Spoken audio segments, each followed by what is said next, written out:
죽고자 하면 반드시 살 것이요. 살고자 하면 반드시 죽을 것이다. 사즉 필생 생즉 필사. 시간의 파도에도 씻겨 나가지 않는 말이 있습니다. 한 시대의 어둠을 가르며 타오른 횃불과도 같은 문장이 있습니다. 이 말은 그저 전쟁터에서 병사들의 사기를 북돋기 위한 구호가 아닙니다. 이것은 한 인간이 자신의 삶 전체를 바쳐 증명해낸 실존적 철학이며 가장 깊은 절망의 늪에서 길어 올린 희망의 정수입니다. 그리고 이 말을 자신의 피와 살로써 역사라는 광활한 바다 위에 영원히 지워지지 않을 항적으로 새겨 넣은 위대한 사내가 있었습니다. 그의 이름은 바로 충무공 이순신입니다. 지금부터 우리가 함께 떠날 그의 삶의 여정은 단순히 뛰어난 장수의 무공을 나열하는 연대기가 아닙니다. 이것은 안으로는 부패하고 밖으로는 침략의 위협에 시달리던 혼돈의 시대. 한 개인이 어떻게 스스로를 바로 세우고 무엇을 믿어야 하는지 깨달으며 어떠한 마음가짐으로 시련을 극복하고 자신의 신념을 피와 땀으로 행동에 옮겼으며 마침내 자신을 버린 세상까지도 끌어안는 숭고한 의리를 지켜냈는지에 대한 장엄하고도 처절한 영혼의 서사시입니다. 그의 발자취를 따라가며 우리는 삶의 본질적인 가치인 용기, 믿음, 마음가짐, 행동 실천, 그리고 의리가 한 인간의 삶 속에서 어떻게 발현되고 완성되는지를 목격하게 될 것입니다. 제 한 장 늦게 피어난 꽃, 그러나 뿌리는 누구보다 깊었다. 마음가짐과 행동 실천의 서막. 영웅의 이야기는 대개 비범한 탄생과 조숙한 천재성으로 시작되지만 이순신의 서막은 사뭇 달랐습니다. 그는 당대의 엘리트 코스였던 문과를 준비하던 평범한 선비였습니다. 북과 벼루를 가까이하며 성현의 말씀을 탐독하던 청년의 가슴 속에는 그러나 그럴만으로는 다 채울 수 없는 거대한 불꽃, 즉 위태로운 나라를 제 몸으로 지켜내고야 말겠다는 뜨거운 열망이 용암처럼 들끓고 있었습니다. 오랜 고심 끝에 그는 마침내 28이라는 무인으로서는 결코 이르지 않은 나이에 자신의 운명을 바꾸기로 결심합니다. 바로 무과에 도전하기로 한 것입니다. 그의 결정은 쉽지 않은 길이었습니다. 이미 뼈가 굵어진 나이에 활을 잡고 칼을 쓰는 법, 말을 다루는 법을 새로 익히는 것은 웬만한 각오 없이는 불가능한 일이었습니다. 주위에서는 의아함과 우려의 시선을 보냈을 것입니다. 하지만 그의 마음가짐은 이미 보통 사람의 그것을 넘어서 있었습니다. 한 번 뜻을 세운 이상, 나이나 주변의 평가는 더 이상 그의 고려 대상이 아니었습니다. 그는 해야 한다는 당위성을 하고 있다는 현실로 바꾸는 데에만 집중했습니다. 남들이 한 번 활을 쏠 때 그는 10번을 쏘았고 남들이 잠든 새벽에 홀로 일어나 목검을 휘두르며 자신을 담금질했습니다. 이것이 바로 그의 위대한 삶을 관통하는 첫 번째 덕목, 생각에만 머무르지 않고 즉시 행동으로 실천하는 견고한 자세였습니다. 32살, 드디어 무과 시험장에 선 그에게 운명은 첫 번째 시련을 안겨줍니다. 말을 타고 달리며 기회를 선보이던 중 말이 고꾸라지면서 그는 땅으로 곤두박질 쳤고 왼쪽 다리가 부러지는 끔찍한 부상을 입었습니다. 지켜보던 이들은 모두 탄식했고 시험은 그대로 끝나는 듯 보였습니다. 그러나 바로 그 순간 이순신이라는 인물의 비범함이 처음으로 세상에 드러납니다. 그는 극심한 고통 속에서도 신음 한 번 내지 않고 근처 버드나무 가지를 꺾어 자신의 부러진 다리를 동여맨 뒤 아무 일도 없었다는 듯 다시 말해 올라타 남은 시험을 모두 마쳤습니다. 결과는 낙방. 하지만 그의 불굴의 정신력과 자신의 책임을 끝까지 완수하려는 강철 같은 의지는 합격 여부를 떠나 시험장의 모든 이들에게 깊은 감명을 주었습니다. 그는 이미 그때 고통을 뛰어넘는 마음가짐이 무엇인지, 포기란 자신의 한계를 스스로 결정하는 것임을 온몸으로 웅변하고 있었던 것입니다. 4년 뒤 그는 마침내 무과에 급제하여 그토록 원하던 무인의 길을 걷게 됩니다. 그러나 그의 관직 생활은 가시밭길의 연속이었습니다. 그는 불의와 부정을 터럭만큼도 용납하지 못하는 대쪽 같은 성품의 소유자였습니다. 상관이었던 서익이 개인적인 용무로 관아에 오동나무를 베어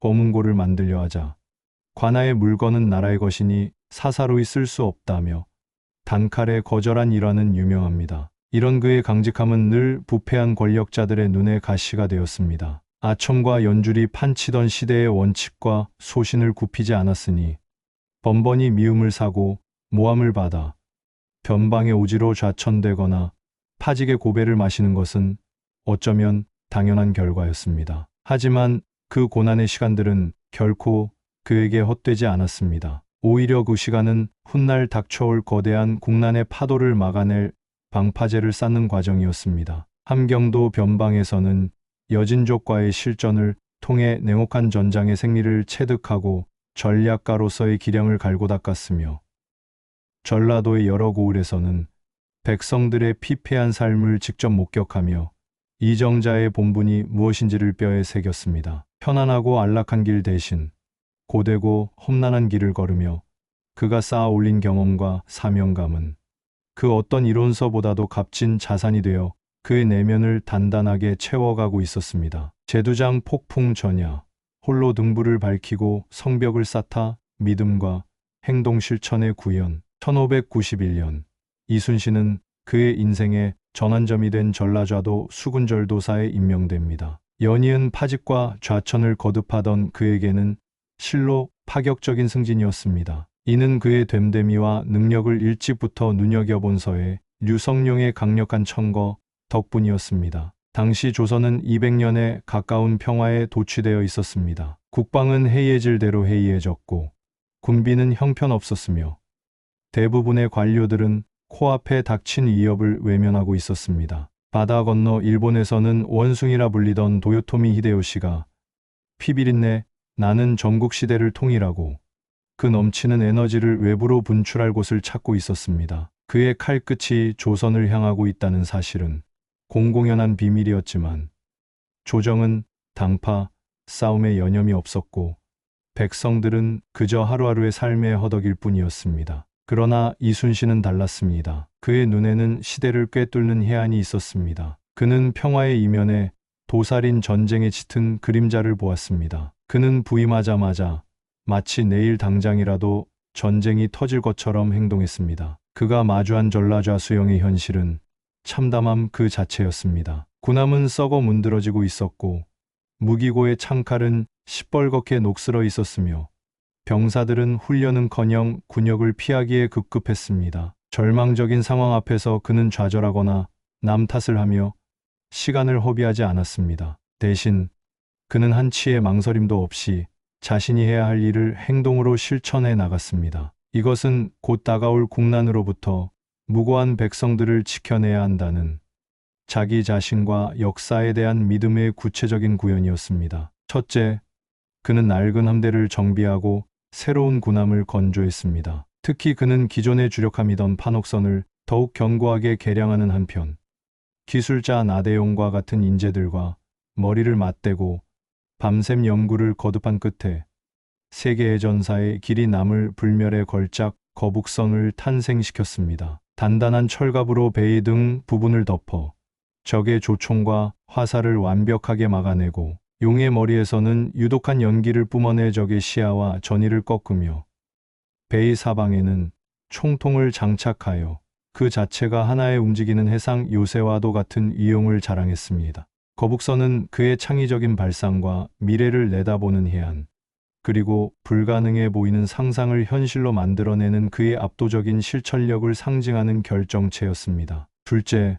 그는 해이해진 군기를 바로잡고 실전과 같은 훈련을 거듭했습니다. 그는 병사들을 단순한 소모품으로 여기지 않았습니다. 한 명 한 명의 목숨이 곧 조선의 운명임을 알았기에 그는 그들을 최고의 수군으로 만들기 위해 모든 것을 쏟았습니다. 바다의 조류를 읽는 법부터 시작하여 좁은 해협을 신속하게 빠져나가는 기동훈련, 각 함포의 특성을 이해하고 정확하게 목표를 타격하는 포격훈련까지 그의 훈련은 실전을 방불케 했습니다. 때로는 지나치게 혹독한 훈련에 병사들의 원성이 터져 나오기도 했지만 그는 흔들리지 않았습니다. 그는 땀과 눈물로 훈련함으로써 병사들에게 우리는 이길 수 있다는 강한 자신감과 지휘관에 대한 절대적인 믿음을 심어주었습니다. 셋째, 그는 전쟁의 근간이 되는 군수 물자 확보에 사활을 걸었습니다. 그는 싸움은 기세로 하지만 전쟁은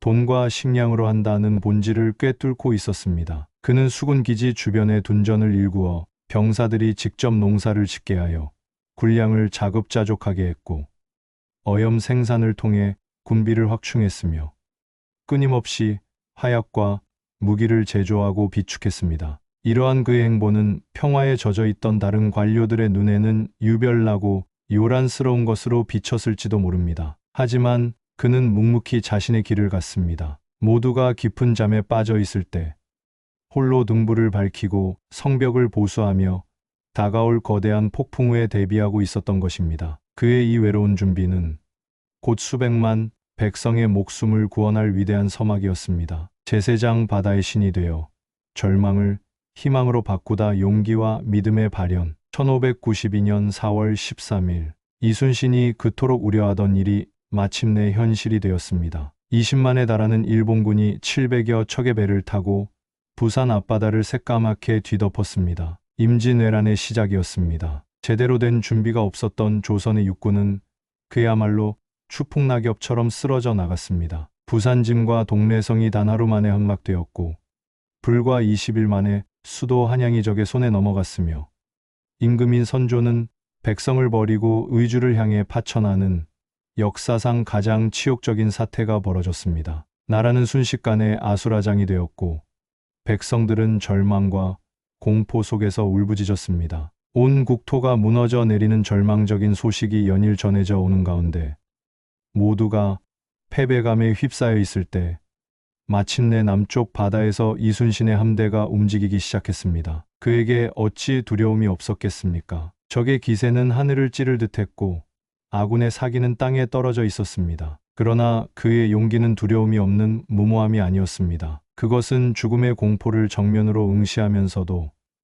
자신이 해야 할 일을 향해 한 걸음 내딛는 숭고한 결단이었습니다. 그는 자신이 오랜 시간 피땀 흘려 준비한 함대와 병사들을 믿었고 반드시 승리할 수 있다는 치밀한 전략적 확신을 가지고 있었습니다. 옥포해전 1592년 5월 7일 그의 첫 출전이자 조선의 운명을 건 첫걸음이었습니다. 옥포 앞바다에 정박하여 노략질을 일삼던 적선 30여 척을 발견한 조선 수군은 이순신의 침착한 지휘 아래 일사불란하게 진영을 갖추고 맹렬한 포격을 퍼부었습니다. 단 한 척의 배도 단 한 명의 병사도 잃지 않고 적선 26척을 격침시키는 압도적인 승리. 이 승전보는 깊은 어둠 속을 헤매던 조선 전체에 한 줄기 빛을 던져주었습니다. 우리도 이길 수 있다는 희망의 불씨를 지핀 것입니다. 사천해전 1592년 5월 29일 이 전투에서 마침내 비장의 무기 거북선이 처음으로 그 위용을 드러냈습니다. 거북선은 적진의 한가운데로 거침없이 돌격하여 적의 집중 공격을 철갑으로 막아내며 사방의 포문에서 불을 뿜어댔습니다. 적들은 난생 처음 보는 괴물의 등장에 혼비백산하여 전열이 무너졌습니다. 이 치열한 전투 중에 이순신 자신도 적의 조총 탄환에 왼쪽 어깨를 관통당하는 중상을 입었습니다. 그러나 그는 피를 흘리면서도 칼끝으로 탄환을 파내고 조금도 동요하지 않은 채 끝까지 전투를 지휘했습니다. 지휘관이 최전선에서 목숨을 걸고 싸우는 모습을 본 병사들은 더욱 용기백배하여 싸웠고 마침내 대승을 거두었습니다. 그의 용기는 그렇게 전염되어 병사들의 두려움을 집어삼키는 거대한 힘이 되었습니다. 한산도대첩 1592년 7월 8일 그의 빛나는 지략과 용맹이 최고조에 달한 임진왜란의 향방을 결정지은 위대한 해전입니다. 그는 일본 수군의 최정예 부대를 이끌던 와키자카 야사루의 함대를 좁은 견내량에서 넓은 한산도 앞바다로 유인하는 데 성공합니다. 그리고 마치 거대한 학이 날개를 펼쳐 먹이를 감싸 안듯 수십 척의 판옥선이 순식간에 적 함대를 완벽하게 포위하는 하객진을 펼쳤습니다. 사방이 막힌 채 갇혀버린 일본 함대는 독 안에 든 쥐신세가 되었습니다. 사방에서 터져나오는 천자총통, 지자총통의 포탄은 일본 함대를 거대한 불지옥으로 만들었습니다. 이 전투 한 번으로 일본 수군은 주력 함대 대부분을 잃고 괴멸적인 타격을 입었습니다. 이 한산도 대첩의 승리로 조선은 남해의 제해권을 완벽하게 장악했고 일본군의 수륙병진 전략을 근본적으로 좌절시켰습니다. 또한 곡창지대인 전라도를 안전하게 지켜냄으로써 조선이 전쟁을 지속할 수 있는 생명줄을 확보하게 되었습니다. 이순신의 연전연승은 단순한 군사적 기적이 아니었습니다. 그것은 철저한 행동 실천이 어떤 결과를 낳는지,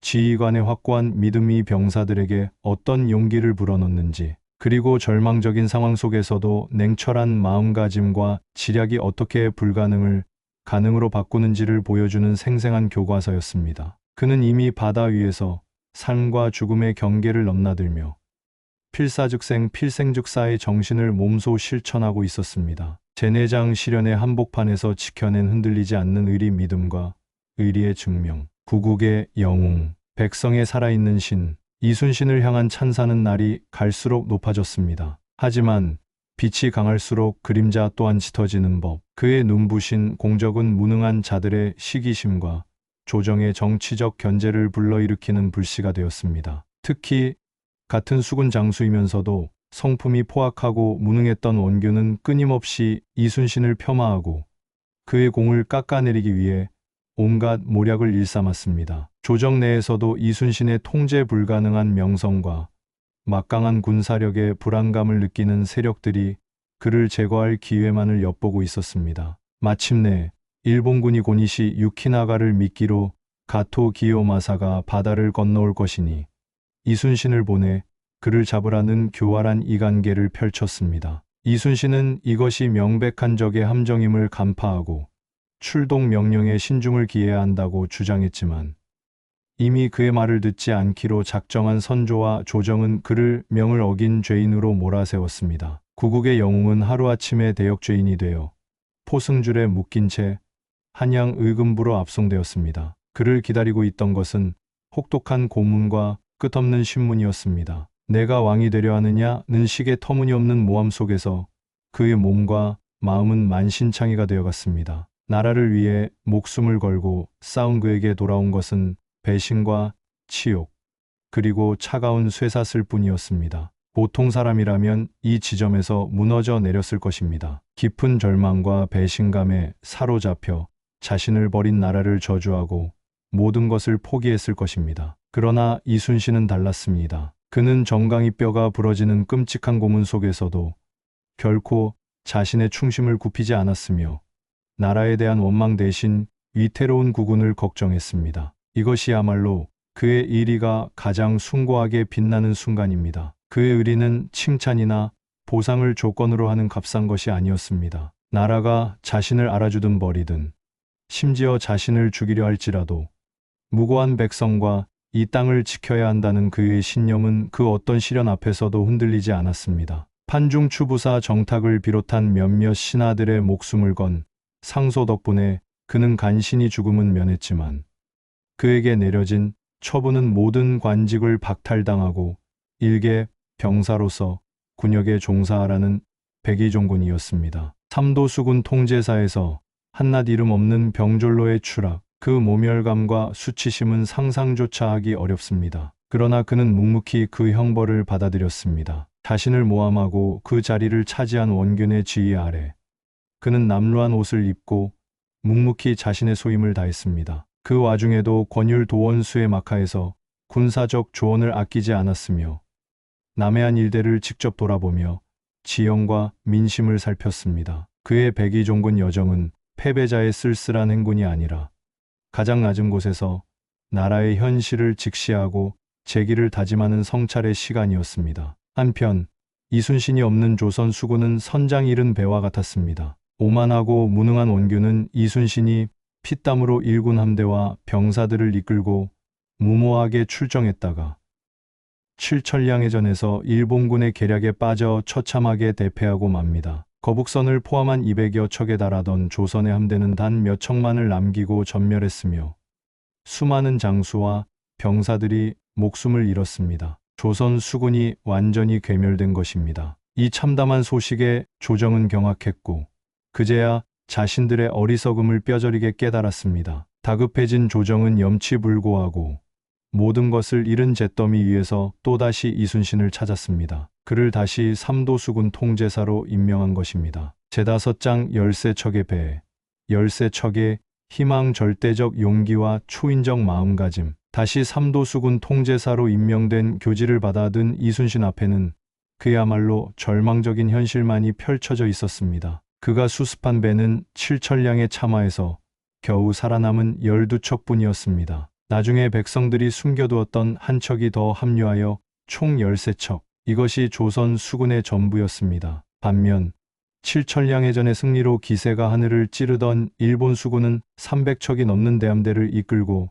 남해를 완전히 장악한 채 최후의 일격을 가하기 위해 밀려오고 있었습니다. 숫자만 놓고 보면 싸움 자체가 성립되지 않는 상황. 조정에서는 이미 전의를 상실하고 수군을 패하고 육군에 합류하여 싸우라는, 사실상 바다를 포기하라는 명령을 내렸습니다. 이때 이순신은 피를 토하는 심정으로 역사의 길이 남을 장계를 올립니다. 신에게는 아직 12척의 배가 남아 있사옵니다. 신이 죽지 않는 한 적들은 감히 우리 바다를 얕보지 못할 것입니다. 이것은 허황된 객기가 아니었습니다. 바다를 잃으면 조선의 미래도 없다는 것을 그는 뼈저리게 알고 있었습니다. 바다를 내주는 순간 일본군은 서해를 통해 아무런 저항 없이 한양으로 직행할 것이고, 그러면 7년간의 전쟁은 그대로 허무하게 끝날 터였습니다. 그는 1%의 가능성도 보이지 않는 상황 속에서도 결코 포기하지 않는 마음가짐으로 마지막 희망의 불씨를 되살리고자 했습니다. 그는 13척의 배를 이끌고 운명의 장소, 명량으로 향했습니다. 울돌목이라고도 불리는 이곳은 물살이 세상에서 가장 거세기로 유명한 곳이었습니다. 그는 바로 이 거친 자연의 힘을 역이용하여 수적 열세를 극복하고 적의 대함대를 무찌를 계획을 세웠습니다. 결전의 날 아침 133척 일설에는 300척 이상의 일본 함대가 좁은 명량의 엽을 새까맣게 메우며 밀려 들어왔습니다. 그 압도적인 위용 앞에 13척의 배에 나눠 탄 조선의 병사들은 극심한 공포에 휩싸였습니다. 몇몇 장수들은 겁을 먹고 배를 뒤로 물리기까지 했습니다. 그야말로 절체절명의 순간. 바로 그때 이순신은 홀로 자신의 기함을 몰아 수백의 적진 한가운데로 돌진했습니다. 그리고 두려움에 떨며 뒤로 물러서는 부하들을 향해 초인적인 목소리로 외쳤습니다. 죽고자 하면 반드시 살 것이요, 살고자 하면 반드시 죽을 것이다. 한 사람이 길목을 지키면 능히 1000명도 두렵게 할 수 있다. 이 외침은 단순한 말이 아니라 지휘관이 자신의 목숨을 던져 보여주는 가장 강력한 용기의 실천이었습니다. 살고자 도망치는 비겁한 마음을 버리고 죽음을 각오하고 싸우는 순간 역설적으로 살 길이 열린다는 이 역설적인 진리. 그의 대장선이 홀로 수많은 적선에 둘러싸여 포탄과 화살을 비오듯 맞으며 혈투를 벌이는 처절한 광경을 본 다른 배들도 마침내 부끄러움을 깨닫고 용기를 내어 전투에 합류하기 시작했습니다. 이순신의 신묘한 지휘와 울돌목의 거센 물살이 하나가 되었습니다. 13척의 배는 마치 하나의 거대한 생물처럼 움직이며 좁은 해협에서 우왕좌왕하는 적선들을 차례차례 격파했습니다. 세계의 전사에서 그 유래를 찾아볼 수 없는 이 기적적인 승리. 명량의 전은 풍전등화의 위기에 놓였던 나라의 운명을 다시 한번 구해냈습니다.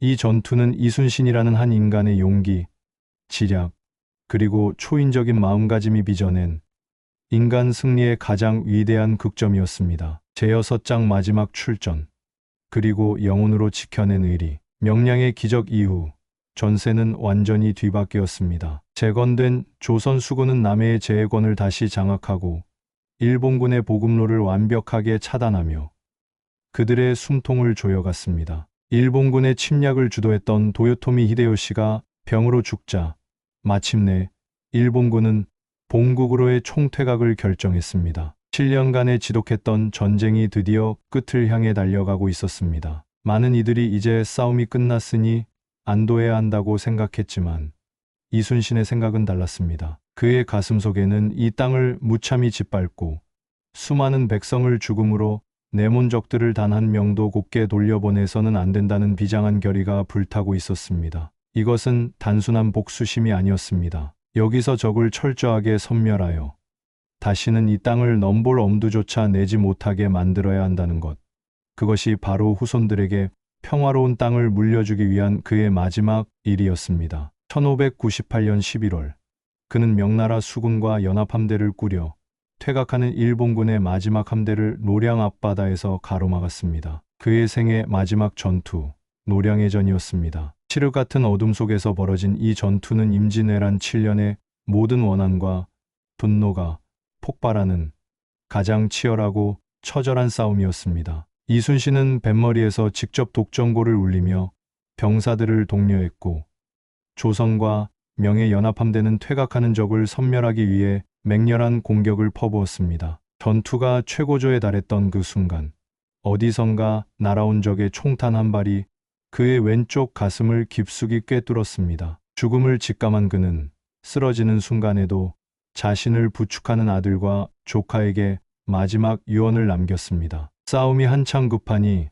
내가 죽었다는 말을 절대 하지 마라. 자신의 죽음이 병사들의 사기에 미칠 영향을 염려한 마지막 숨을 거두는 순간까지도 오직 나라와 전투의 승리만을 생각했던 지휘관의 마지막 명령. 이것은 그의 삶을 관통했던 일의의 가장 숭고한 완성이었습니다. 그의 아들 이회와 조카 이화는 피눈물을 삼키며 그의 갑옷으로 시신을 가렸고, 전투가 끝날 때까지 그의 죽음을 숨긴 채 마치 그가 살아있는 것처럼 북을 치고 군기를 흔들며 전투를 계속 지휘했습니다. 사령관의 죽음을 알지 못한 채 싸운 조선 수군은 마침내 일본 함대를 괴멸시키며 대승을 거두었고, 7년간의 길고 길었던 전쟁은 이순신의 죽음과 함께 장엄한 막을 내렸습니다. 그는 자신의 목숨을 바쳐 전쟁의 완전한 마침표를 찍은 것입니다. 에필로그. 우리 가슴 속에 영원히 살아있는 바다. 이순신의 육신은 노량의 차가운 바다 위에서 쓰러졌지만